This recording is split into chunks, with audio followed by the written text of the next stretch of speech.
Madam, I have about 1,000 questions, but in the interest of time, two proposals have been floated to increase banking taxes and enacted a transaction fee on trades. One purportedly to pay back the TARP, although the banking sector is going to be repaying plus some. The transaction fee, I think, is simply a way to raise revenue.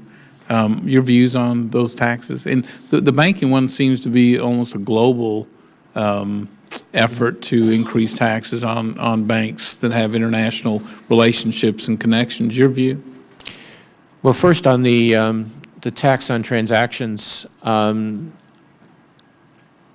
Treasury has rejected that idea, which came up in other jurisdictions, and I think I agree with the Treasury's judgment on that. The problem is that by taxing transactions, you would greatly reduce liquidity in markets, and people who are just ordinary investors transacting in those markets would find that bid-ask spreads have gotten much wider and that it's much more costly for them to buy and sell assets and to hedge their portfolios and so on. So, and indeed, what would probably happen is that so long as there was any jurisdiction in the world that didn't have those transactions taxes, everything would go offshore, and you probably wouldn't collect very much in terms of taxes. So I don't think that's a very, in the current world, I don't think that's a very good way to raise revenue.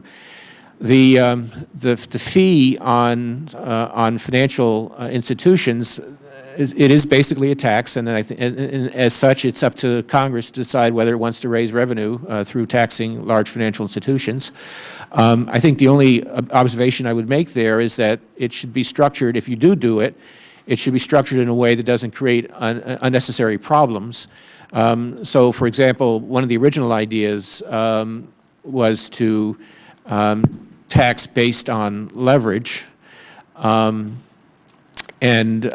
some further investigation discussion sort of revealed that that would cause very severe problems in the repo market that would essentially disrupt some very important markets because it would create essentially a tax on certain kinds of transactions.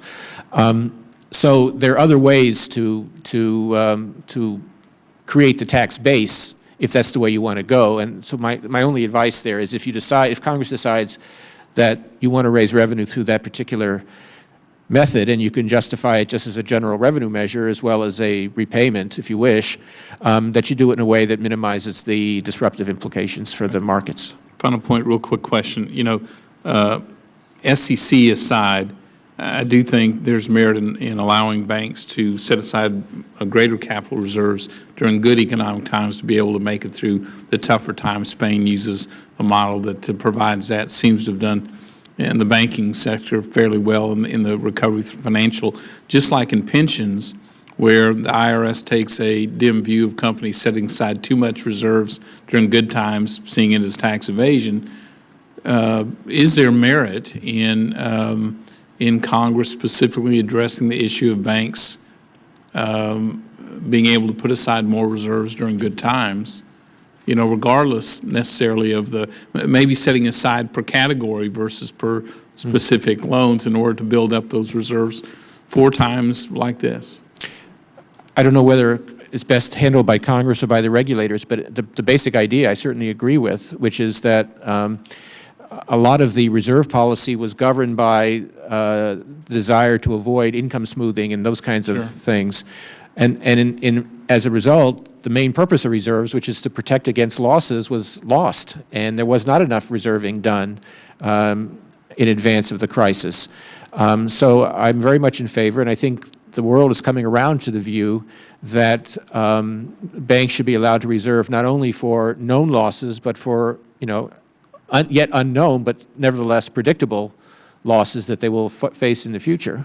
So yes, I very much encourage the regulators and Congress to look at ways to make sure that banks are able to reserve substantially during good periods so that they can run it down during a crisis. Makes sense. Thanks, Chairman.